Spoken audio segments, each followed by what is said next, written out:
Live from Plant Lab in Austin, Texas, this is Stacker.News Live!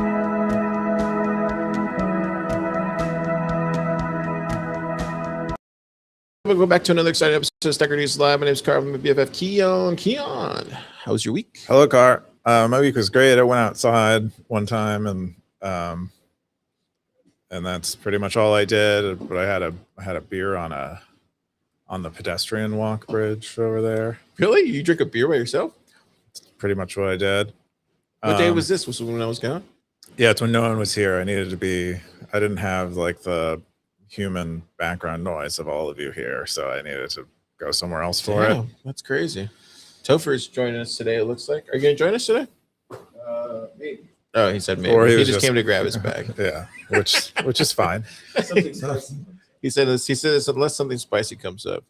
How was your week? You were gone. Yeah, I was gone all week. I was with Christopher from Open Agents, trying to help him raise, doing all that at the Vegas conference. And then, I had a good time. Saw a lot of people. It was amazing. It was really cool to see some old friends. I threw eCash in Evan's face. It was awesome. Did you gamble? Jokingly, I did that to him, but okay. Did I gamble? Yeah. No. You didn't play like one game of blackjack? No, actually, believe it or not, I had no. I think the only thing I did like sinful was probably like drink every night, and I overate a lot of steak on beefsteak day, but that was about it. I had a really great conversation with Matt Hill. Like it was one of the most based conversations I ever had about Start 9 and all the stuff. So that was cool. I saw Lynn. So I saw Lynn there. Not that Lynn, the other Lynn. Saw her there. That was cool. Yeah, just a lot of friends catching up. I saw one Stacker.News fan came up to me at TabConf. They're out there. They're out there. He was the only one. Did he have a hat? No? Did not have a hat. Okay, He's like, I love the show. I was like, cool. It's like you're one of like 50 people that watch it. Yeah, that's pretty great. Yeah. How was Vegas in general? How did you like it? I didn't like it very much. I mean, I'm a Texas boy, so I didn't like there's a lot of things I didn't like about it. The people were really nice there. The women are really, really seductive over there. Like so much so where it's like kind of weird. What else? The food was very bad. I didn't find, like I was telling Ovi, I was like, dude, all I see is just like fried food, bread, more fried food. It's just gross, dude. There's like no tacos there. I didn't see any good sushi there. I was very disappointed by the food, and that's because we went to a couple of really good restaurants. They have it just wasn't. It just didn't like for me and my diet. It didn't do anything for me. I'm sure there's some good sushi there. I had some sushi there. I had some sushi. Where did you go? It just wasn't as good as you would have like even in Austin. Where did you name? What was the name of the place you went to? Do you remember? Was it on the? It was on the in Strip? the Venetian. It was inside the Venetian. It was inside the Venetian. Okay. We had a lot of expensive dinners, and it was. But still, it just wasn't. I think, yeah. And then I had to stop in Denver, and oh man, that was even more terrible food there. I've come to realize everywhere is terrible food except for like Texas. It might just be hard to find the good food spots when you're just visiting. I just noticed like it's really hard because I really like simple food. I just noticed it's like really hard to do really simple food, like just like 2 or 3 ingredients. I mean, Topher, did you find a place anywhere in Vegas that you had like you can say you had like a really good, decent meal? There was a sushi place that was really good. Oh, what was it? Like Sombro or something. Sombro. Okay, apparently I should have tried. Car just said he Sombro. didn't like the. I didn't sushi see any he good got sushi, but I didn't even see It was like a weird sushi. Brazilian that place. Oh, sushi Sombro. Yeah, Japanese, Brazilian. It was like a weird. Oh, cool. Maybe I should have gone there instead. Oh, that does look pretty good, actually. What do they serve that's Brazilian? I can't be serving like feijoada and sushi. They make things with like pinto beans. Well, so they had like some really good tostadas. Okay. So these are, Tostadas yeah, are- see, these aren't, see, I would have gone, In addition to sushi. I would have totally been down for this, dude. Maybe they have like a picanha plate or something. Yeah, I don't It's still see- okay. They have chili relleno. Yeah, but you see, like that's what I'm trying to say is like even these rolls, like it's just all rice. I don't see any like sashimi or, yeah, which I think is fine. I just think I'm just spoiled with like Texas cuisine. I think Well, it's not like Texas is known for its sushi. people really. like to hate on Texas's or Austin's cuisine, but I mean it's not New York or LA, but it's pretty darn good for Texas. Deep fried roll, bro. Anyways, if you've never seen this crazy show before, it's called Stacker.News Live. We cover the top 5 stories. Oh, no, I'm sorry. Top 3 stories every week here on Stacker.News. So much going on this week on Stacker.News. Keyan, did you see a lot of stories that you were surprised to see covering the conference? Did I see any that were surprised? Yeah. I don't think so. Well, you're in luck because we're going to cover a lot of stuff that was talked about at the conference. Okay. I knew you were going to fall for that trap right when I said it. Every trap I fall into. I'm a trap rat. That's what they call me on the streets. Here, let me fix this real quick. Sorry. Now we're going to jump into the number 3 top story this week. It is why companies throw away. Sorry, using 2 screens, stackers. Why companies throw money at FOSS.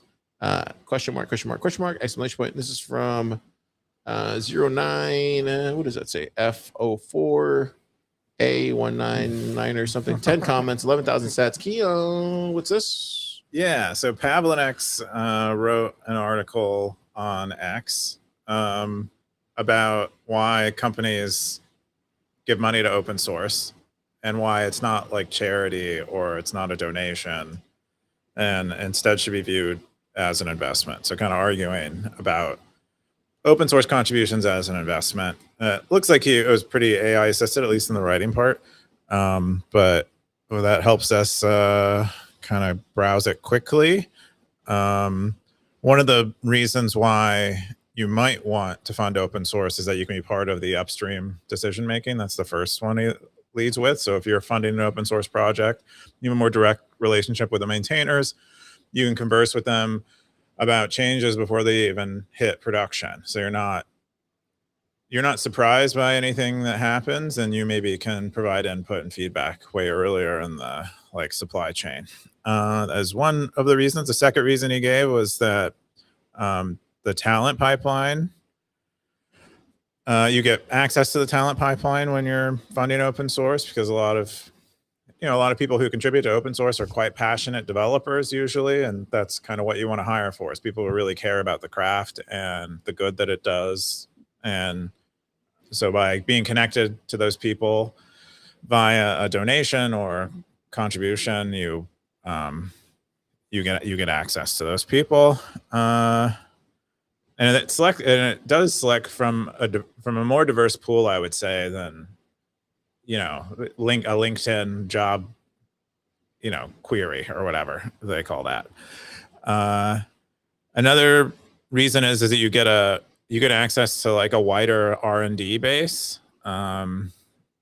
If you are making a valuable FOSS contribution or have a project that you're maintaining,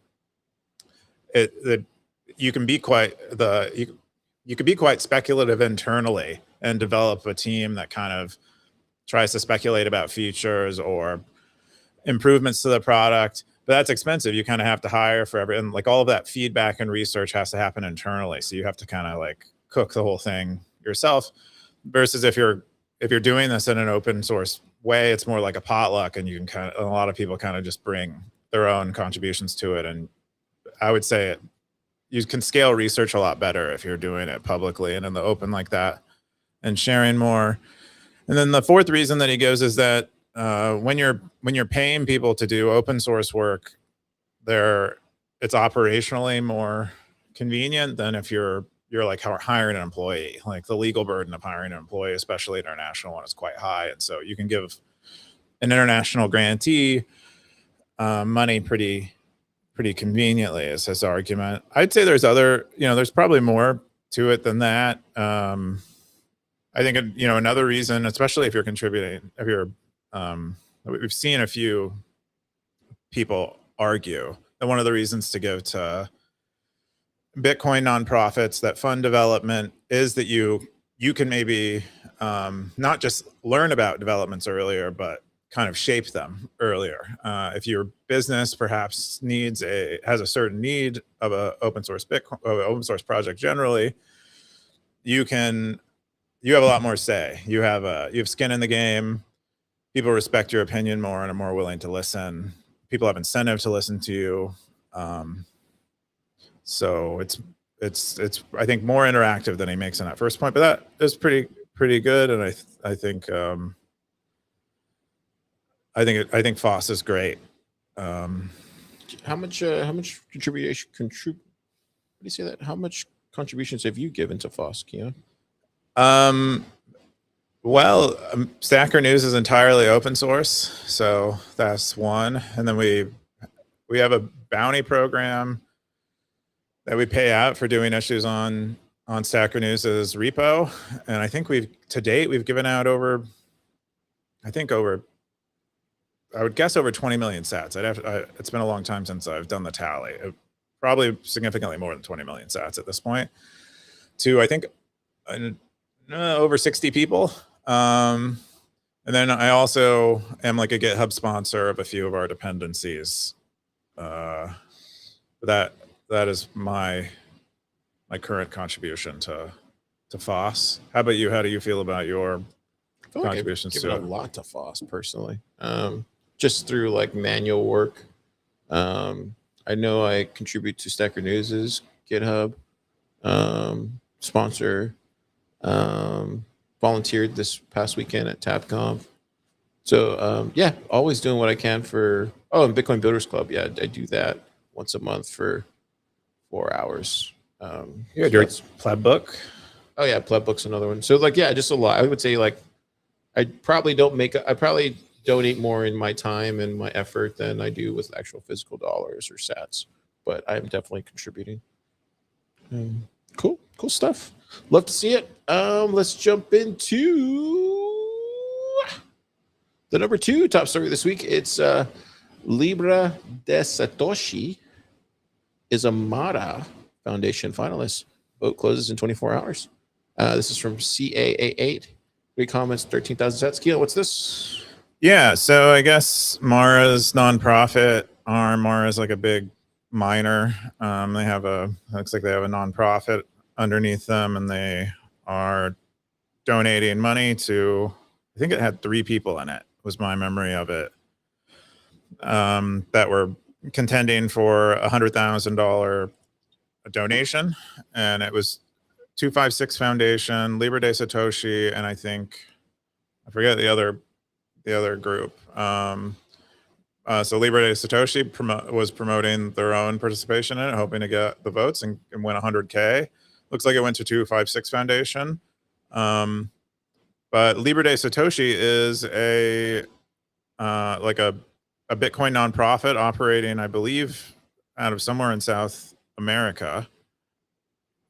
I'm trying to figure out. But they run Bitcoin for open source, which has funded a number of developers on LNDK, on Bitcoin Core. They had a grant. They gave a grant to someone working on Bitcoin Core, another grant to someone working on BDK and silent payments, another grant for white noise, 2 grants for white noise. It might be based in Spain. Oh, well, no, I think it's South America. They participated in the Florinopolis, Nifty's Florinopolis Bitcoin Plus thing, and did like an intensive workshop there. They have like classes, and I think they are funded by B-Trust, Jack Dorsey's $1 billion Bitcoin fund that I think targets like non-Western countries primarily, like trying to get people onto Bitcoin and Bitcoin development there. But they did not win Mara's prize, sadly, but I hope they aren't mad about it. I'm sure they aren't, but I think it's pretty cool to see more Bitcoin communities out there. Have you talked to these guys before? I know you talked to a lot of people in No, just Ventium, which is Lucas's Brazil. Yeah, and he's the only one I actively talk to. Yeah. Yeah. Yeah. I think I heard of Libre de Satoshi, but I had not interacted with them much. So cool to hear about them, and looks like they have residences and stuff like that. So they're kind of a full service Bitcoin nonprofit. Yeah, I think I've just come to realize, like, especially in like the Latin American areas, there's just a lot of pockets of communities that are Bitcoiners that just don't don't come out. If that makes any sense. Like, they're not trying to self promote themselves or anything like that. They're just fine with their own little smaller economy without including the greater world. That's what I've noticed just the past 5 years I've been doing it. So Yeah. there's actually more. You tend to see more and more Bitcoiners come online in Latin America. It's just like they're just not saying they're on. You know what I mean? Yeah. I don't know how to explain that, but Well, I think there's like a somewhat of a border caused by language that keeps us from accessing. I assume there are probably some really big influencers in like Spanish speaking Bitcoin that we are completely unaware of. Because I don't speak Spanish and I can't connect as easily. But I'd be really curious about, like, is there an Odell and a Marty Bent of Latin America? You know. yep. I think that's all we got for that one. Let's jump into the number one top story this week. It's 14 years of, what does I say? A building with Bitcoin plus 35 ideas worth exploring. Keyan, 18,000 sats. What's this? Never heard of it. Oh, but you did, because you told me you talked to this guy. I was hoping you would have more to say about it than I did. I would, but it looks like someone made Bitcoin products at XYZ, which catalogs, I think, a decade or more worth of hackathon projects and the various states that they are currently in, and then uses that, I think, funnels that to an LLM to suggest where there may be gaps and things that people can work on in subsequent hackathons. And it's a pretty cool little thing. I think it's a very early version of it. I think they suggested in the comment thread that they know it's like not perfect, and they kind of want to especially make the ideas part a little better. But it seems pretty exhaustive. There were a lot of stuff in here that I hadn't heard about, just like kind of stray things that people had worked on. But I know that you interacted with this dude. Yeah, I saw him at TapConf, and he came up to me and said he was a big fan of everything that we do here at Pleb Lab. Has said that he took a lot of inspiration from Pleb Lab. I was like, oh, that's awesome, man, because I always get that all the time. But he was saying that he's working on this project. He's from Montreal area, and they're like a group of Bitcoiners, but they're trying to kind of build their own version of a Pleb Lab over there. And like, one of the places they're starting is like trying to see what has been built, all those sort of things. And do they know our other friend from Montreal? I don't think so. I think when I asked them, I don't think they do. But anyway,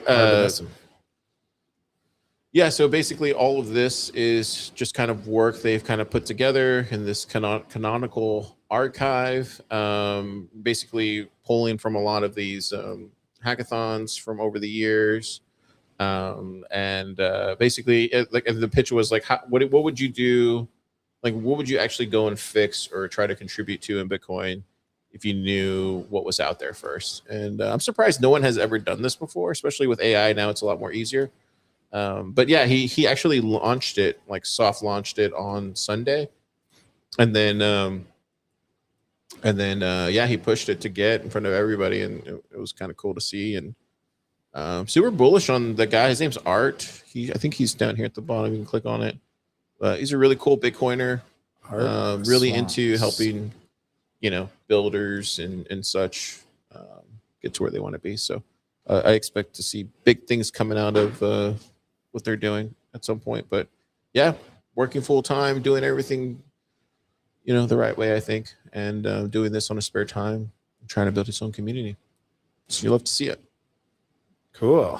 Yeah. So if you're out there, support him, follow him on Twitter. I think he has all his His links here. Is he on a go-kart in that picture of him? I don't know. He's a really nice Let's guy see. though. He was super nice, super pleasant to talk to. Oh, he's Canadian. That's how they are, Yeah. dude. So It's yeah, like they're in the a great water. group. He had like a good group of guys with him. So really cool dudes. Yeah, check it out. Bitcoinproducts.xyz. If you want to contribute, I'm sure you can. Just go to their GitHub, which is here at the bottom, and you can start contributing to it. Yeah, there it goes. See all that, Keyan? Look at all that. It's a lot of work. 5 stars. There you go. We're gonna jump into now Wumble's picks. Wumble's man, picks every week. Every week we have this, Keyan. How can you miss this? I forgot. This is the most important segment. My other email The most wasn't important open. segment that's quickly taking over Bitcoin's. I don't know how I was gonna say. I'm gonna try to find it here. Wumble's picks. Wumble. I see you every week dropping these alpha posts. This is Wumble's pick this week. It's prediction markets are all zero sum grift. This is from Matt Levine. Money stuff from Dan. 22 comments, 1,157 cents. Keyan, hope you're ready in 5 seconds. What's this? Unfortunately, I missed Wumbo's pick this week, and I don't know. Is it a zero sum grift? I don't know. I think the stock market. I think a lot of people categorize. So I haven't read this post from Den either, but we tend to enjoy Matt Levine's work, and Den shares it a lot. Well, Matt Levine. Let's just start with Matt Levine. Always has like his normal kind of like. I feel like him and Kayla Scantlin are like very much similar in how they're thinking about like the exemplification of the world, basically, where it's just like everybody wants it fast, cheap, and fiat. Right? It's just like. Vroom, vroom, vroom, and they just kind of lump everything into the same category, and they blame everything on Trump. That's kind of what I've gotten from those two guys. But Keyan, tell me I'm wrong. Oh, I don't know how you would associate the two. Matt Levine usually comes in with a take that bursts everyone's bubble. He did that with treasury companies, I think, quite effectively, and he's proven right there. I think similarly, I think he's making an argument here that most people would probably agree with if they thought about it as deeply as he did. And I'm not really sure. I haven't really thought too much about whether there's zero sum, but I would guess there are externalities to prediction markets that are positive sum. So if people can look to prediction markets to reason about the world better, I would guess that is positive. That is not but see, a wash. The angle that they always come at is like they are actually like the people behind the scenes actually that are actually betting on these prediction markets are the ones who are in control of said prediction. That's where they kind of put in this kind of like conspiracy theory insert here because they see certain things take off right before they take off. So that's where it kind of gets lost for me a little bit when it comes to these type of things or these type of articles. It's not supposed to be scandalous, but it feels a little bit scandalous where they're just like implying that there's an invisible hand, like, you know, when it comes to war and all that kind of stuff. But that's kind of where I see it. Like I see like these types of people do these same types of articles, and it's just after a while it just gets a little bit kind of like, you know, okay, this again, gotcha. I don't know. I don't know if I don't know. I haven't read the content of this article. I'm not sure if he was saying that Polymarket is like an inside job or something. But he's not saying it's inside job. They're saying that there's people that are betting on these prediction markets that are the people in charge of whatever they're betting on. So like are we going to invade Iran? Yes or no? Well, they're implying that the people that are making these bets are the people in charge of invading Iran. That's why these articles get a little weird for me. Oh, I see. They're insider trading. They point to right. They suggest that insider trading happens. Yeah, I think most of us accept that insider trading happens, and you see that quite a lot especially when there's like, I think around a lot of the Iran stuff, there was like, 24 hours before someone places a huge bet before an announcement or whatever. And they're like, clearly that's insider trading. Who is it? We don't know. That's where I'm saying, like, for me, when I hear that, it's just like, is it really insider trading or is it just people ahead of the curve? Yeah, it's coincidence. Could be coincidence. Could be someone good at predicting, which is what the whole thing is designed for. But I don't know if that's what Matt Levine is saying. So that might be an independent thing. So I don't want to lump Matt Levine in with some No, of the he's stuff literally that saying we. is that all zero sum grift. Yeah, but zero sum does and grift don't imply that there is an insider trading. That is like that's a specific kind of grift, insider trading. I'm not sure which type of grift he is suggesting here. It looked like in one of the screenshots that you pulled up, it was mostly about bots. That some of the biggest winners on these markets are bots, and a lot of them and the majority of people lose. Sounds an awful lot like the stock market to me. So I would guess that most of the things you could say against prediction market, I mean, it's basically what a stock market is a prediction market about future values of companies. So most of the things that you could say about a prediction market, you could say about a stock market and vice versa. But I think there is a prediction market aims at, there is no like company underlying, and there is no management. There is no SEC involved in a prediction market. And then measurement, I think, is not really regulated. It tends to be decided by the platform or whoever designed the market. Anyway, are they a zero sum grift? No, I would say that I would say maybe no. But having not read Matt Levine's argument, who's clearly thought about it a lot more than me. So in the article, he says prediction markets are not like stocks. In stocks, retail can still win over time because companies create value and markets are tied to economic growth. In prediction markets, every dollar contract pays $1 to the winner. So the money mostly comes from other traders' losses.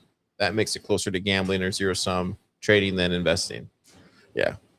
I don't think that's accurate. We need a prediction market expert to come on Stacker.News AMA. Well, a lot of this, I mean, why haven't you guys gotten Mega Dreamer to do an AMA yet? I feel like he's like the perfect person. He might have done one already. I feel like he's like the perfect person to speak on this. Yeah, I know Gray Ruby and Undisciplined, they do a lot of prediction market stuff with them. I think Coins Reporter too, a lot of sports prediction market stuff. So he had a question. Do you agree that prediction markets are zero sum grifts, Keyan?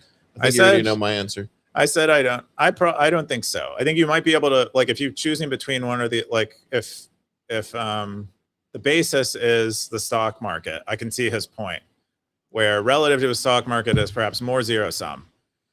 I think neither is actually. I think he's just mad because he's not getting involved in the bot market. I think that's kind of what I'm saying. So I'm saying no, it is not zero sum grift. That's what I say. Okay, well, what's the answer? I just said we don't know. No, I said he asked the question. Do you agree? I know. I know. But you had said it like you were on a game show, like a Jeopardy, like it was Jeopardy, and you were like, "I answer." I got to make this segment exciting. It's not a zero sum grift. Wumbles picks. Tune in next time as we dive into the wonderful world of Wumbles picks. We need like sparkles and stuff. Yeah, we should do that. The wonderful world of Wumbles picks. The wonderful world of Wumbles picks.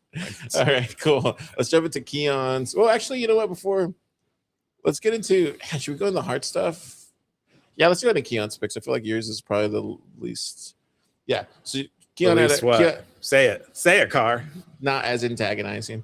Not as antagonizing. Yeah, Keyan had a post said sharing Bitcoin backbone roadmap, basic testing and testing the basics. Keyan, what's this? Yeah, Antoine Riard continues on their path toward developing Bitcoin backbone, which is another Bitcoin protocol implementation. And I think in this release, they tend to be, the cadence is monthly. So I'm actually banking on Antoine releasing a working Bitcoin implementation at some point, and it has a really interesting architecture. But in this release in particular, I think he developed like some testing plans and some things that he plans to test, and some basic testing of the functionality that he already has. And that was kind of his current. He should fix this website, by the way. His current update. Yeah, it's clearly a back end systems engineer type guy. Center the dev. But if you go to bitcoinbackbone.org, it's a little bit more clean. The project was started. We've covered it a few times on the podcast. It has libbitcoin kernel as the consensus engine in it. And then all the network components are developed in Rust and C. And it seems to be using a sort of an isolated process, like multi-process architecture that reminds me kind of like quite modular, kind of like BDK and LDK. Antoine comes from, I believe, working quite a bit on BDK at one point, and I think LDK as well. Looks like they have a mailing list too, by the way. Yeah, they have a little mailing list going on. They started mid 2025, and then as of April 2026, now the node can process blocks and transactions in basic ways, which is pretty awesome. It means he's gotten pretty far pretty fast. And then he hopes to have a raw test only functional full node by the end of the year. But which he says, maybe not, because shit happens. So as we had the top comment, I said, excited to see that you are continuing development plans for the rest of the year. I looked at some of your previous posts about Bitcoin Backbone, but I'm still a little fuzzy on the particular advantage or the approach you are talking. Have you written about this somewhere, or I just missed it? Your website says, it says, good question. Not super familiar with Hornet or Floresta, a bit more with Libet, Coin. Anyone's free to correct me if I'm wrong. And then he goes into a long explanation. What did he ultimately say here? What was the, he doesn't want to overpromise, it looks like. Oh, no, he was mostly saying that, Scoresby asked him about other Bitcoin implementations, and both Hornet and Floresta. And I think Hornet isn't really much of an implementation yet. They're trying to spec out the consensus code and like formally verify it.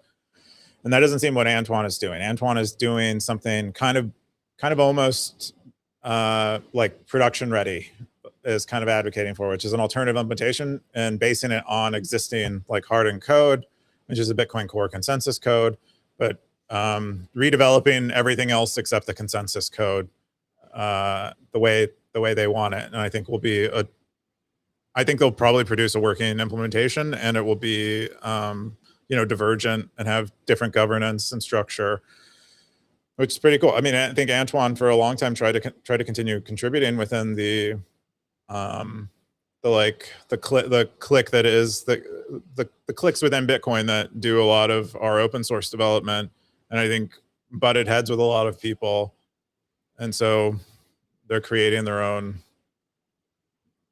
hopefully their own clique.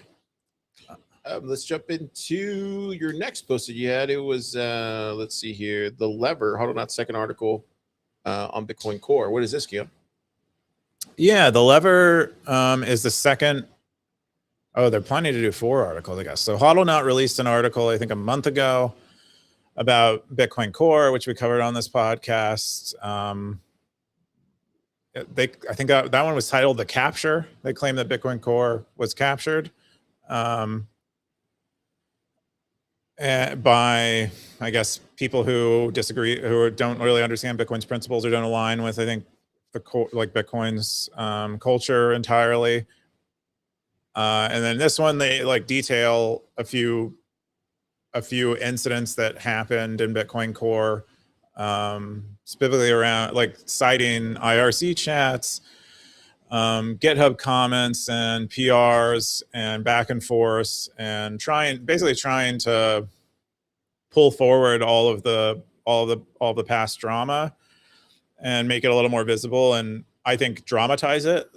They've done a pretty good job of making things quite dramatic, in my opinion, which it probably was, and maybe is best felt that way. I don't really know. But I think it's, I don't really know all of the background here, so I'm taking it with a grain of salt, and you should too, unless you're willing to go in and do the research yourself. But it is obviously everything that he links to is real, or everything you can prove is real. And HODL, I think, is pretty clear about his position on these things. Like he thinks that Bitcoin Core and the clicks around Bitcoin Core are sort of rotten. That is kind of his position. So he's writing from that position, and you should take that into account when you're reading it. I don't know. At this point, it just feels like you're beating a dead horse already. I don't get it anymore at this point. I feel like the point's already been made. What is this now? I think the vibe has been set. I don't think anyone has listed it out very clearly. There's been a lot of things said on podcasts. It just feels a little bit like, okay, I think everybody gets your point. This is how I'm seeing it. I have no skin in this fight or whatever you want to say. But yeah, it just feels like it's all been said. It's all been out there. Like at this point now, it's just like dunking on him and style points. That's what it feels like to me at this point. But I think he's just trying to back up some of the things that he said in like shorter form other places. I think he did that like a month ago. At this point, now it's just like it just feels like I already yeah. It's just yeah. I think we all have different requirements for evidence, and I think the post that he shared a month ago was higher vibes and less evidence, and this one I think has quite a bit but more I think citations. if this whole thing was to get the point across, it's already across the goal line. I think for certain people it is. I think for certain people where a strong vibe, a strong like a sense of strong consensus. I disagree. I think there comes a certain point where if you already said something, if people have heard it already and they understand and they get it, after a certain point, it becomes a little bit kind of like childish, in my opinion. I mean, there's a certain way to disclose things, and you're talking about people's lives here, potentially are affected by this, and after a certain point, it just like now it just feels like a general attack. And I have like I said, have no skin in this. But I'm just telling you how it's perceived as a person who's just watching this from the sidelines. Anyways. Okay. I think that's a fine opinion to hold. I see it as him trying to articulate for himself the reasons why he believes the things that he does and share them with people. And I think it's a good exercise if you hold a strong opinion on something, the way that he holds a strong opinion on Bitcoin Core, to go through all of the evidence and reason very clearly in your own writing about it. And so I don't know what his intentions are. Maybe he is trying to be being kind of childish. I don't know. Let's jump into the next one. The next one was mine. BIS vulnerability being exploited, trading halted. Did you take a look at this, Keyan? So no, I guess this came out like about 11 hours ago. But it was Sudden Whip Vapor said that BIS v1 has experienced an exploit in its trade protocol that allowed an attacker to drain a portion of available offers. The impact is limited to offers that were actively taken by the attacker. Funds held and users' BIS Bitcoin wallets are not affected. They said as an immediate migration, emergency mechanism was activated to disable trading by setting the required trader version to 2, version that does not exist. This effectively prevents the attacker from continuing the exploit. Yeah, and then everybody else is here commenting. I go to you, Keyan. What do you think this says about where we're at when it comes to getting Bitcoin in a private way? Do you think this is something that we're gonna start seeing more of, or do you think this is just a one-off? I don't think it's necessarily a one-off. I think vulnerabilities occur all the time in all kinds of software. I think that LLMs have made it easier to find exploits in software. So an attacker who's maybe has a lower motivation. There's like more attackers that have low motivation than attackers that have high motivation. And if you can find vulnerabilities with lower motivation now that LLMs exist, more vulnerabilities are going to be found. And I think that's likely what we'll see is more vulnerabilities be found in things. But hopefully people who are developing BISC and these other protocols and implementations are using LLMs to their advantage to secure their software as much as attackers are using it to attack it.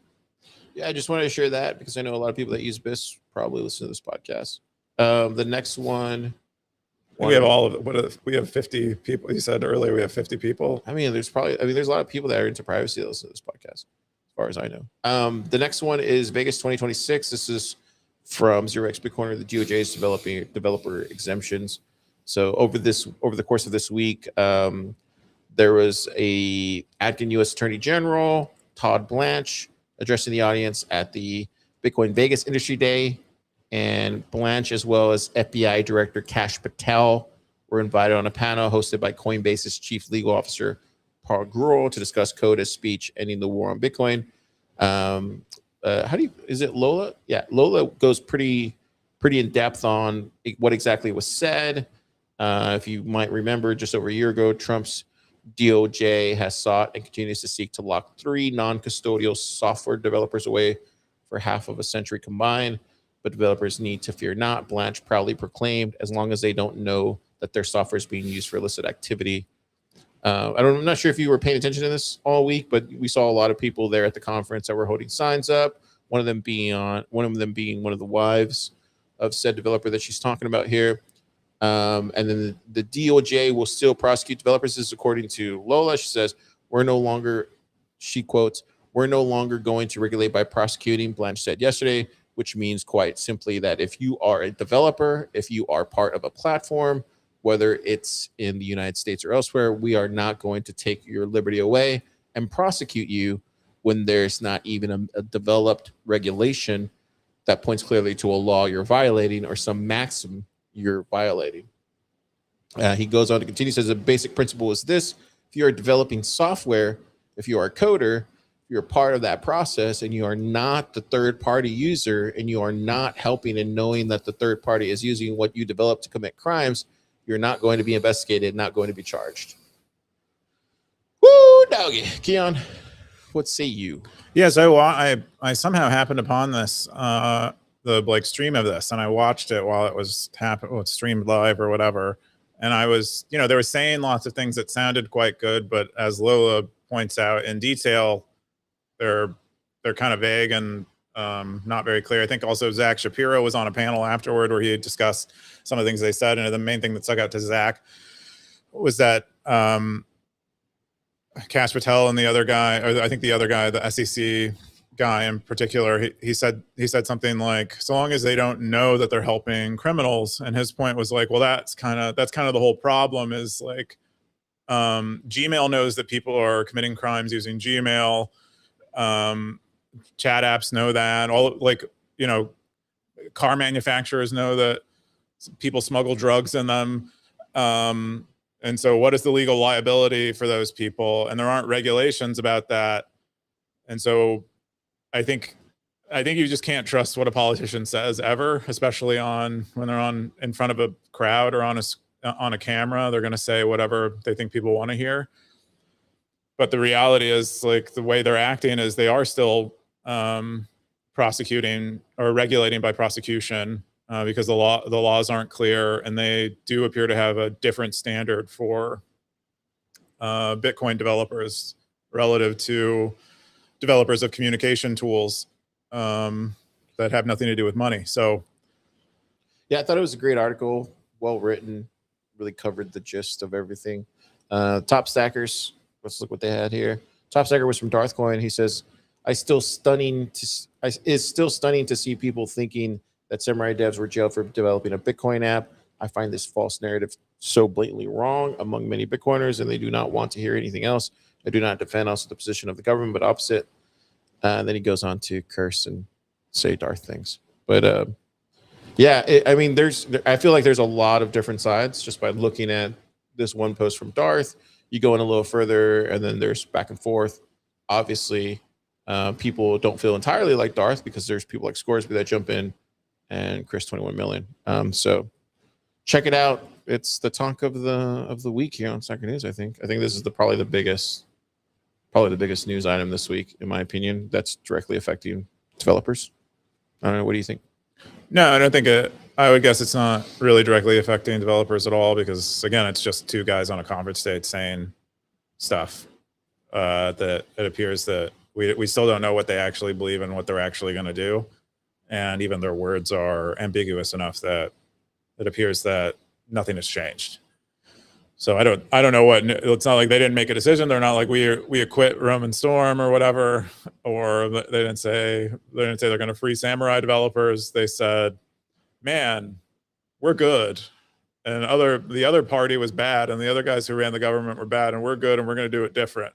And then they just kind of don't do anything about the current status of things. So as far as I can tell, it's like a nothing burger. Although it is an interesting drama point. I think it's worth mentioning that they were also in a remote location. They weren't actually at the conference.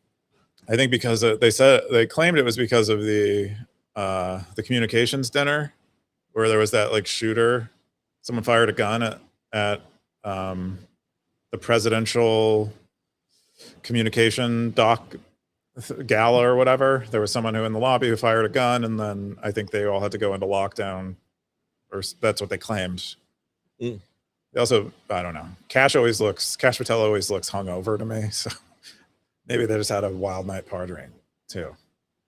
That's everything from that one. That was a big news item this week. Yeah, those were my two posts. Topher left. We had his post. Should we cover this or not?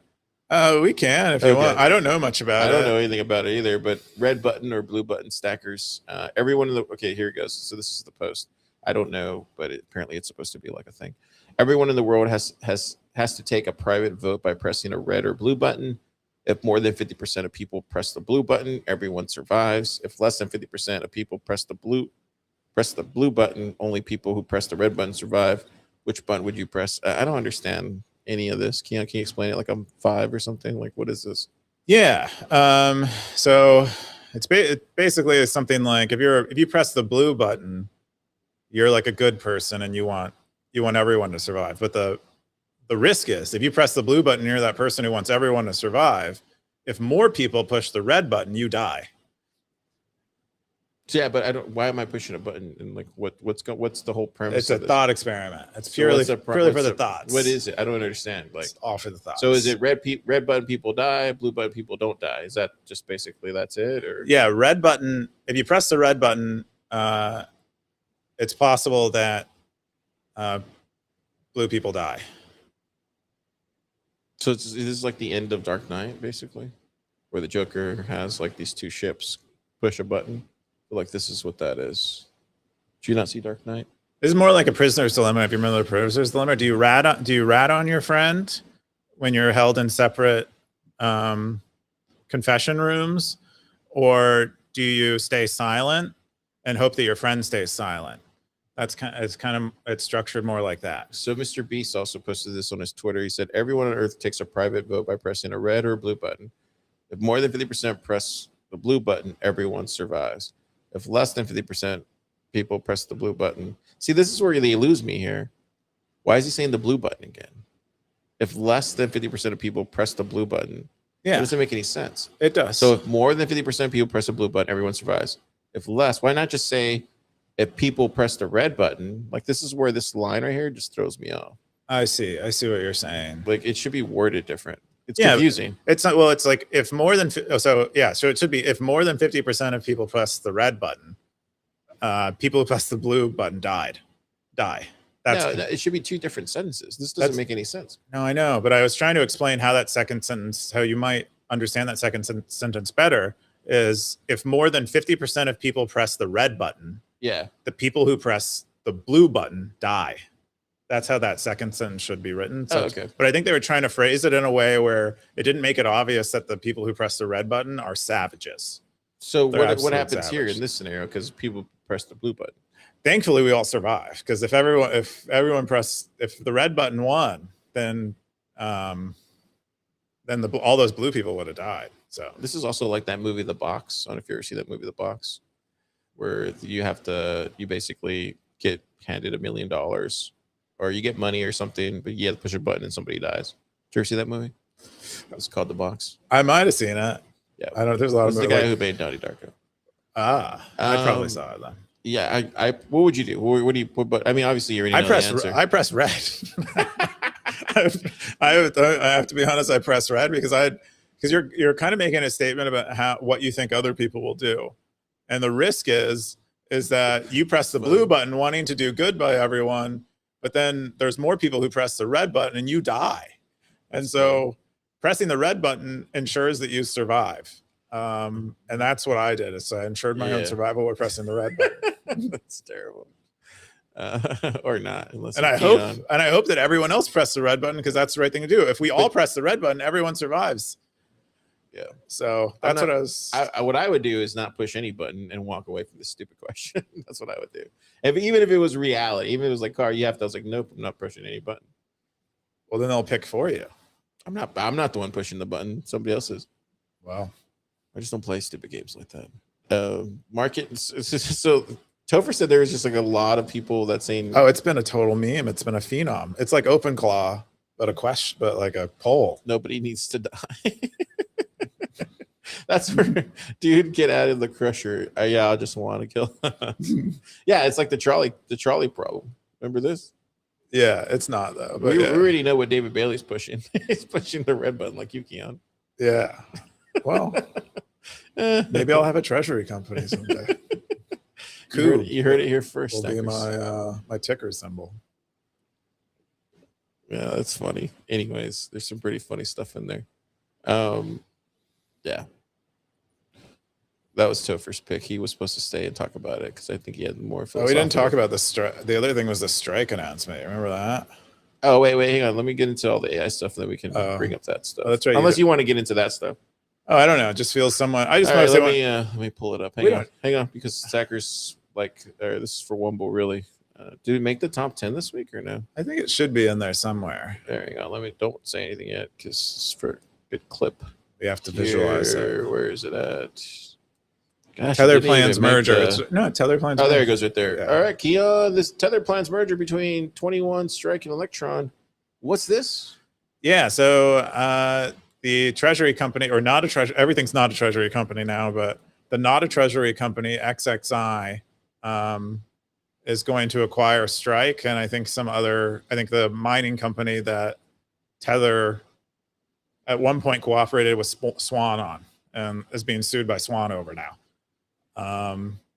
But that's mostly the news. I remember you predicting this back when, I think it was the week that we discussed XXI. You were like, Did I say it on the show? I hope you did. So there's a receipt somewhere. But I remember you saying that, and I was like, oh yeah, that makes a bunch of sense. I didn't, because it didn't occur to me for whatever reason. Everyone else, says it's obvious, but I did not. It didn't occur to me because that just seems so obviously weird. But that appears to be what's going on. So now I guess it's going to be a treasury company that is perhaps operating somewhat like I guess private equity, sort of Berkshire Hathaway, maybe, where they just acquire a bunch of Bitcoin companies that are at some stage of development that aren't really maybe public in their own right, and just house them and then finance a bunch of fiat to buy Bitcoin and stuff. And that's what it looks like it's going to be. I mean, I feel like the thing that we're seeing here, just from my point of view, is like there's really, I mean, I guess who was the one that went public this year? Was it Fold? I think Fold did go. Did they go public? Yeah, they went public through a SPAC a few years ago. Yeah, has there been an actual company that has gone public yet, or no?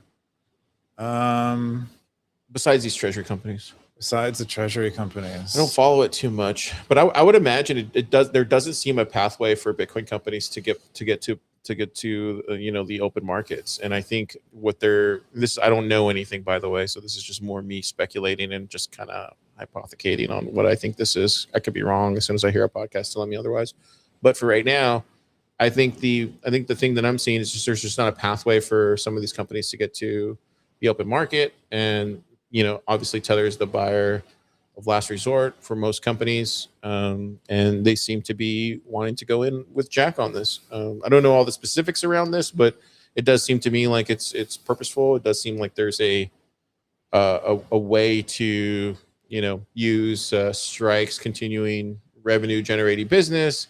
You attach that to some mining, and then you throw some good debt behind it. And then at some point you got yourself another block stream, possibly.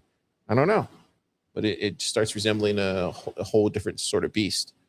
So I think this is all good. I think a lot of people will get paid, whether through like a security or something. I think Blockchain Boog actually said that, right, in the thing. Yeah, he was saying that he expects to get paid. So yeah, I think we're going to probably see more of this.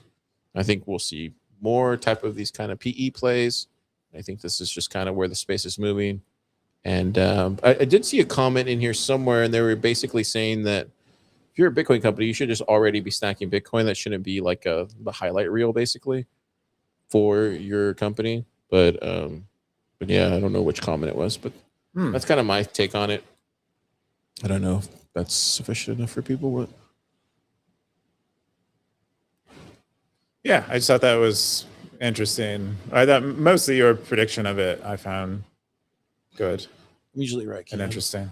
I don't know. I mean, I wouldn't say that. I think it's why it stood out to me is because not the opposite is true, but like I like it. I like to shout you out. I think more from I can't wait to see what Swan's gonna do next.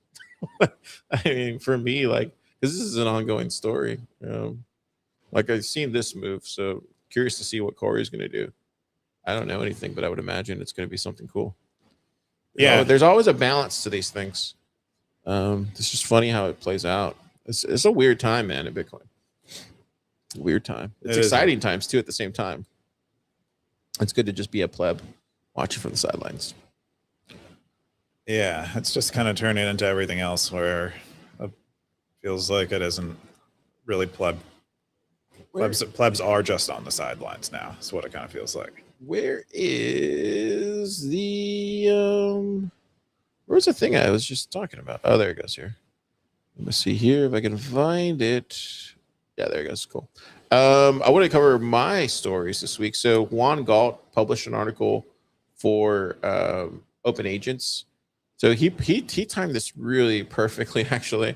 So he timed that they raised money, and Christopher David's beating of the drum of America needs an open source AI lab. Yeah, I thought it was a really in-depth article about what he's trying to accomplish. Yeah, just wanted to share this with the stackers. But shout out Juan Galt for getting this over the goal line, because I mean, there's not really a lot of people focused on trying to get like smaller companies that are at like the seed stage access to like mainstream news. So thought that was cool that Juan got it over there. It is cool. Did you see Juan in Vegas? Was he there? I didn't see him, but we were trying to get him to come up to the suite so we can like feed him and stuff and like hang out with him. But I didn't get a chance to. Yeah. But yeah, it was nice, dude. I think the Venetian, gosh, dude, that's a nice place. It just has shitty food, but man, it was. Is that where your suite was? That's where the Open Agent suite was. For the yeah. open. It was cool though. Open Venetian. Yeah. Open suites. Did you go last year to the conference or no? I did go. I stayed in Trump's hotel. That was so far away. Did you walk? I would walk every day. Oh wow, dude. Yeah, I like walking. I'm a big walker, and my toilet at the Trump's hotel it wasn't gold, but it did have a telephone next to it. Oh, nice. Which is kind of the same. So pretty balling. Yeah. Yeah, sure, that one. And then the other one I wanted to bring up was this one. The White House workshops plan to bring back Anthropic. So if you haven't been paying attention, we talked about this last week, and we talked about it again. No, we talked about this like 2 weeks ago. Then we talked about it again last week. And so it looks like that behind the scenes, a draft executive action that's currently in the works could, among other steps related to the government's use of AI, give the administration a way to dial down the Anthropic fight. One source described the White House efforts as a way to save face and bring them back. Basically, it says that the White House and Anthropic have made up, and they're going to be working together. Hey, did you see that coming? No, but I wonder what happened. Mythos, probably. Yeah. Does that mean that the White House conceded and they were willing to? I think they were trying to save face, but I think they had it was like playing chess, and then they had one of this way, and then they had this one, and then the Mythos came and had the queen. All right, ready for checkmate. So Anthropic got enough leverage, and I think it was just all about leverage. Hey. And then the other one was this one here. Let's see if we can pull this. Yeah. And then in the other news, Pentagon signs new military AI deals with NVIDIA, Microsoft, and Amazon. So basically, they're handing out these military contracts. They got some more deals reached: NVIDIA, Microsoft, Reflection, AI, Amazon Web Services. These are the same ones that are similar to SpaceX, OpenAI, and Google. So, what do you think about this, Keyan? Anthropic might be getting the same one too. I think all the predictions about AI eventually become like mostly being a weapon, and there being like a global arms race in AI development. It seems to be coming true, and that eventually the governments will completely take possession of them for security reasons. I think the sad thing about all this is like there's no American open source AI. No, well, I guess okay. So Facebook stopped doing it. I think that is true. I wonder if there is none of them though. I'm not familiar enough with the space to say that there are none of them. Yeah, I think there's Not only a frontier yeah, there's model, only maybe? it's which is very important because Chinese open source models have infiltrated a lot of different companies. So basically, China, communist state, has open sourced a ton of models, and they're DeepSeek, infiltrating Quinn. everywhere you see. I mean, you even have people in China got us. There you go. You see that? Oh man. Boom. As soon as we say communism, freaking get cut. That's rare. We've never lost connection before. Communism. Chinese Communist Party are the only ones that have open source models out there, Keyan. Well, maybe that's because they're commies and they don't care about. But there's about no making open money. source American like model, dude. That doesn't scare you? I mean, there's not one that is competitive with other frontier models, or I think as good as the Chinese open source models. But we do. I'm pretty certain that we have like mid. I don't know. I think we have pretty good mid open source models coming out of the United States, but not ones that aren't like competitive with frontier models. Too late. We're all going to be using Anthropic and praising this guy. What? Oh, I don't want to. Yeah, I turned on our. Anyways, just thought I'd share that one. The last one I want to bring up was like the most spicy one this week is OpenAI Sam Altman's stole a charity. This was from Financial Times. Did you see this? I did see that this is going down. I think the trial began this week, and Elon Musk was on the stand. I think for like 4 days. Did you read any of the? I read a little bit of it, but it's all stuff that we've heard him say before. None of the scandalous details This come was out pretty. yet. This was pretty eye opening to me. I didn't realize this. Here it goes. Yeah, if Musk wins the 4-week trial, it could unwind OpenAI's restructuring completed last October and jeopardize its ambitions for $1 trillion initial public offering, generating potentially huge returns for investors. It could also force Altman and Brockman out of the company. That's crazy. I would guess they're going to lose. I would guess Musk is going to lose, though. There's no way. I don't know. It's maybe kind of conspiratorial, but I think there are too many. There's no scenario this happens. Is what you're saying? I would guess not. I would guess at least I don't believe that whatever conclusion they come to, whether Musk wins or not, OpenAI will restructure. The government's like too deep with them now. The private markets are too deep with them now. If they're going to be the first $1 trillion company, who doesn't want that more than Trump? You know, Trump probably really wants that, and of course, all their investors want that. Yeah, he wants that under his watch. Yeah, they're just too powerful now. I think it'll likely be a slap on the wrist regardless. So the other thing that I thought was interesting here was where is it at? Yeah, here it goes here. Internal emails were displayed in court, which show a proposed ownership structure for OpenAI, with Musk taking a 55% stake, Keyan, while Altman and Brockman and co-founder Aya were to receive 7.5%. The co-founders objected to this ownership split and refused to turn the keys of artificial intelligence over to one person. Musk said he participated in brainstorming sessions about the lab's future. He said he wanted a larger stake because he had provided the funding, but expected to be diluted over time. In the end, Musk donated $25 million and $12.5 million in rent out of the $1 billion he said he would contribute. Musk told the court he was not opposed to a for-profit entity that would provide funding to the nonprofit, but it is not okay, he says, for a profit for-profit to take the vast majority of a value away from the nonprofit. Yeah, and then Musk finally said, he goes, it matters who is in charge of AI, and fundamentally, do you trust them? He told the jury. And if you have somebody who is not trustworthy in charge of AI, I think that is dangerous to the whole world. Keyan, you've said this before about Sama. What did I say? That he's not trustworthy. Yeah, I don't think he is trustworthy.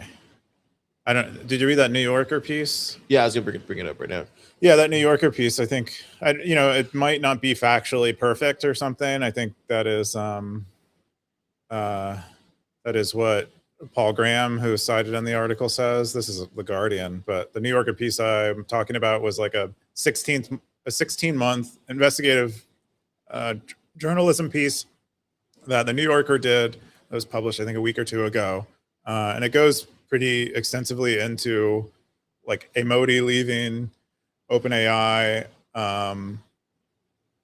Ilya leaving OpenAI, the whole saga around Altman getting fired, and just like sort of a character reveal on Sam Altman. Anyway, but yeah, I don't trust him. Yeah. This could be bigger than the OJ trial, I think. No. I think For it a could normal be. person, no. For us, They haven't even brought up yeah, all the maybe. murder stuff around OpenAI yet. Oh, they're not. That's not going to come up. You don't think so? No, That could be his the glove don't fit, quit type of. they're not even able to talk about like AI safety. They're going to keep it well scoped to just this nonprofit issue. I don't know. That's the way the courts work. How much? So there's 4 weeks This is left, Judge so we're gonna Judy cover now. this every week. So yeah, I would say that murders are gonna come out. If Elon has evidence that Sam Altman participated in the murders, I'm sure they will come out. But We'll see. yeah, I'm taking the over on that. yeah, we should join a grimy. What do they call it? A Poly grimy market? prediction We should market. do a poly market thing. Yeah, Oh, that's interesting. I bet it is on Polymarket already. Is it really? Yeah, I That's bet. hilarious. It's a big. I guess it is Why a not? non-zero sum grift. Sorry, Wumble. Then we go back to that's all the AI stuff. It's all Keyan stuff. That's all my stuff. That's all October stuff. And the last one was Pleb Poet. New zine, please, Loreens. Did you see this one? No, she published it briefly It before looks like the there's, podcast. there's gasoline game poured. Or wait, what is that? No, I think it's fire in a gas. hand. Oh, it looks like natty gas almost. But what's behind is that I think it's like servers. We know that Pleb Poet is against the machine. She's raging against Oh, machines really? all the I time. didn't know that. Yeah, for her whole life.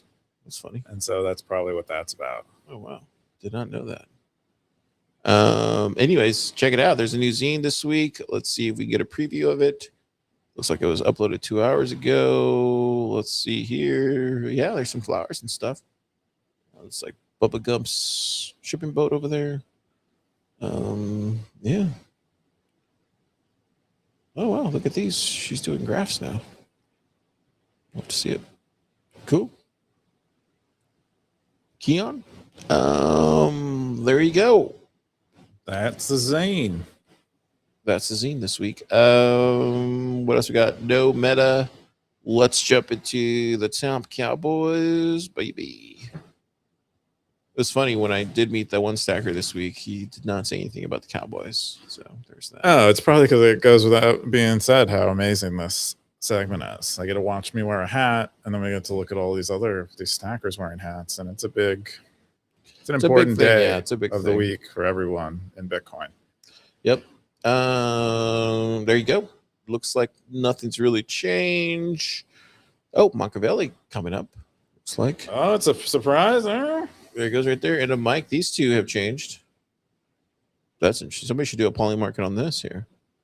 Oh, See yeah. how that plays out. See this. I think this, for me personally, every week when I look at this, is like the 11th through the 15th. I feel like is like the spots where things are happening. It's kind of like the Mario Kart things where people are getting hit by ducks and stuff. Oh, yeah. You know, this is kind of where that's at. So I feel like all this area is like, this is the shifting area. Yeah. And then once you get down here, this is like where people are making moves, you know, like Yeah. Squarespace has 333 days. Like, yeah, that's not going to happen, but maybe this could happen, right? Like, boom, right here. One of these guys gets sick. Oh, yeah. They could drop out They could drop out really fast. at any moment. But really. here, though, this is where things are getting really tight here. Oh, yeah. See These guys that? aren't fully committed yet. They're rounding the corner. Yeah. We gonna all make it. Toshi's leading the way. Anyways, try to make it interesting. Peter Todd's coming up, though. Look at that. Out of nowhere. Hey-o. Out of nowhere from the back row, Peter Todd. Yeah, crazy stuff. Oh, yeah. Very wild. Very wild and Yeah, sensational. pretty good stuff. I don't think We should get- who's the last one? Oh, there I am. How many days do I got? Oh no, just new one. Yeah, it's tough. Dang, bro. Still don't know how to do a cowboy. Yeah, let's see it. The last one was E78. You're the winner. You get zapped. Oh, hang on, let me move this out of the way. And you get zapped, buddy. Zap them. That's the Someone. last one. Let them know that Maybe if they have a wallet attached. people care. But yeah, No, they don't have a wallet attached. that's all of that stuff. let's jump into the comments. The comments, Keyan. Okay. Well, I'm excited to see these. I don't know if I've seen them yet. YouTube comments still from the same one. The Graphene OS. Dude, our best video ever. Should just remove all of our other videos and just sell that video. Just sell this one video. Yeah, just make a video about what this about video. Upphone? What is Upphone? I don't know what that is. It's probably like an alternative Android phone, Oh, I would guess. I see Google eventually taking away all of Graphene OS coders developers. Wow, why would he say that for? Where would he take? Oh, like maybe he means hire them away, like poach Oh. them. I don't know. I would guess most of the Graphene OS developers are pretty Principled. ideological, Yeah, and they don't want to work for Google. They're against Google. yeah, They're not against them, but they think they're yeah, not doing the right thing most of the time. yeah. They're like, yeah, they're the Corrupt gently in the way that every public company is corrupt gently. We got the Fountain Boost. Discipline says Coop already owes me a hat. I do owe him a hat. Wow, do you really owe him a hat? I owe him, yeah, Undisciplined? the official cowboy hat we were wearing. Why at haven't you TabConf. sent it to him for?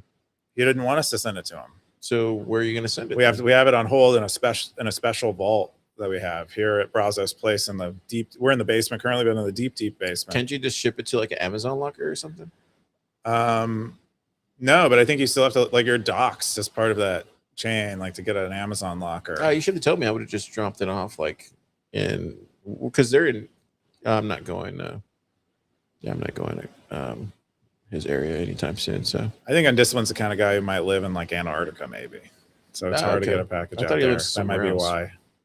Anyways, if you find your way to Austin, come pick it up here. I think it's a plan. Yeah, that'd be weird to meet him in person though. Why? Because I only know him as a NIM, so just like Darth Coin, it'd be kind of weird to meet him in person. Blockchain Boog, it wasn't weird because I feel like I got the sense of Blockchain Boog before I met him. If that makes any sense. And he kind of slowly said, I was there. You know, he kind of like said, Car, I was already there. We met him many times before, but he never told us. So I felt like that was the right way to like. I think we met him in Nashville. Yeah. I feel like he did it the right way where I had met him already, but he didn't tell me it was Blockchain Boog. And then, so it wasn't weird when we did meet. You know what I'm talking about? I do know what you're talking about. What do you call that? That's sort of like slowly. So it's like a gentle. It's like a gentle way of like gradual introduction of who you are.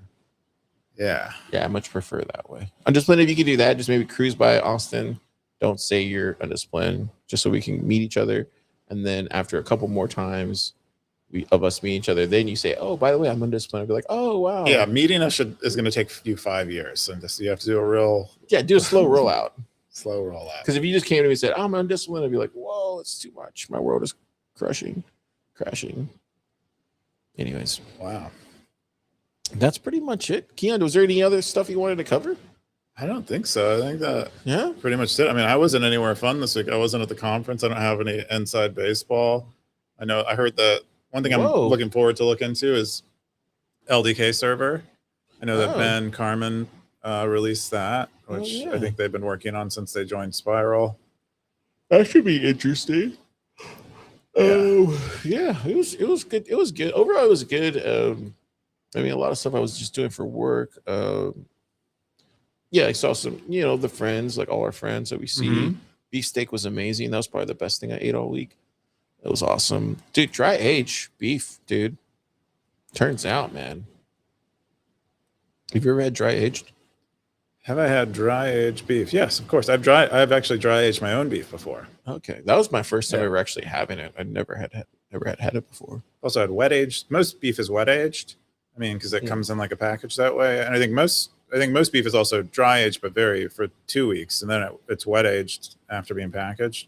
But you can both wet age and dry age at home in the right setup. The dry age was really good, and then he made sweetbreads too, which I haven't had since I was like really young, because it's like a gland from the cow, but it's really good on the grill and lymph nodes. Right? It was, I don't know what it is, but it was amazing. It was like in a corn tortilla. That actually might have been the best thing I've had in Vegas was the sweetbreads.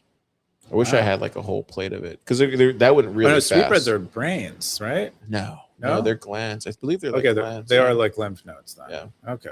Looks like we got a visitor coming in. Probably should end this. Oh, it's maybe Topher. Cool stuff. Keyan, what are you gonna do this weekend? Yeah, well, I think we're gonna go watch Oh yeah, that anti-Bitcoin guy. is it in here? Did you post I it? didn't post it, but What's the name of Ben it? McKinsey, right? Is it Ben McKinsey? Isn't that his name? I don't know. Let's see. Oh no, that's not it. Hang on, let me see. I'll look it up in Slack because that's where we were talking about going. Here, you can share your screen. But we're gonna. It's not. Well, let me. Pull it up first. Where did I post it? Hackerspace Might have. or Pub Lab? I don't know. One of them. Well, I gotta find it. Anyway, there's this movie that's getting created. Here, I found it. There's this movie that's getting created by this guy. Here comes. What was that? Some dude came to the door, then like walked away. Might be a Amazon. No, he just like came over here. I think the Chinese Communist Party's here. Oh, Anyways, so this one is this guy. So this guy made a documentary called Gotham. What is it called? I don't know. I was still looking for it, but it's Oh, like here it goes. No, that's not it. you were being lied to or something like that. Yeah, so dumb. But he's in Austin doing. He's from Austin. He's from Austin, and he's doing a screening in Austin at like the Film Society or whatever, and he's doing a Q&A before at 8 p.m. or 7:30 p.m. today. And I somehow noticed this. I don't know why. I think it was a coincidence. I like looked up the movie because I was curious about watching it. Really, you were curious about it? Yeah, I was gonna because actually like the criticisms of Bitcoin almost more than I like the raw stuff in Bitcoin. So I was Can't find it. interested in watching Oh, it. it's this one right here. It's this one, Stackers. So Yeah. this guy, yeah. Yeah, here you go. Everyone is lying to you for money. So we're gonna watch this tonight, I think, or maybe I'll just watch it. Did Topher leave? No, I'm gonna go. You're gonna go? Yeah, I'll go. Okay. And 30 minutes before there's a Q&A, and He's gonna be there. Yeah. yeah, I think Carr's planning on roasting him. No, but it to me it just doesn't make any sense because like I saw a talk that he had with Jon Stewart, and Jon Stewart knew more about Bitcoin than he did. And then that's where I kind of realized I'm like, this guy's just lumping crypto into Bitcoin, and yeah, he's just. This one feels like he's being paid, honestly. Like this feels like a paid kind of thing from somebody. I don't know who it is, but Someone probably financed the movie. his wife is what's her name from Deadpool, which is kind of surprising. Oh, really? Yeah, He's that married to beauty. her? Yeah, dude, crazy, right? Oh. She was great, and maybe she can just talk. No one wants to hear this guy talk. Anyways, she won't be there. Yeah, she won't be there.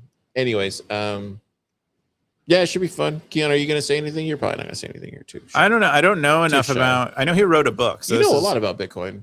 I know some stuff about Bitcoin, but I haven't read his book. I'm more curious about what his actual position is. Does he think that He thinks he literally has said that he thinks he's like saving everybody from getting scammed. That's what he said. Yeah, I know what I think I see his role as, but I'm curious what he thinks of Bitcoin. Does he believe that Bitcoin is like centrally controlled and everyone's kind of lying about it? Or it's like a mass hallucination, or does he think that He Bitcoin? thinks it's a Ponzi scheme. Okay, but does he think it's actually decentralized and that there's there's no value in a shared ledger? He thinks the centralization is dumb. He thinks that doesn't actually exist. Okay. It was funny because Jon Stewart was explaining to him, like, don't you think Bitcoin's important for certain areas of the world who are, and he's just like, no. Okay, so but I don't know. He's full on the other side, like complete, like just, I don't know. I guess I want to figure out the nuances of what I get. There are no nuances. I get that. Okay, but basically he has an interview with like to hear him say SBF. that. His interview with SBF, and he blames, like, he's the reason. I don't know. It's just dumb. Yeah, so I think there's a possibility that he just thinks there's no value, and even if he views Bitcoin as decentralized, there's no value in it having a shared there's like no value in a shared decentralized ledger that no one controls, which is a valid position to hold. I think of all the positions that one could possibly hold, or he just views it as like not actually decentralized, or even if it has, that's not important.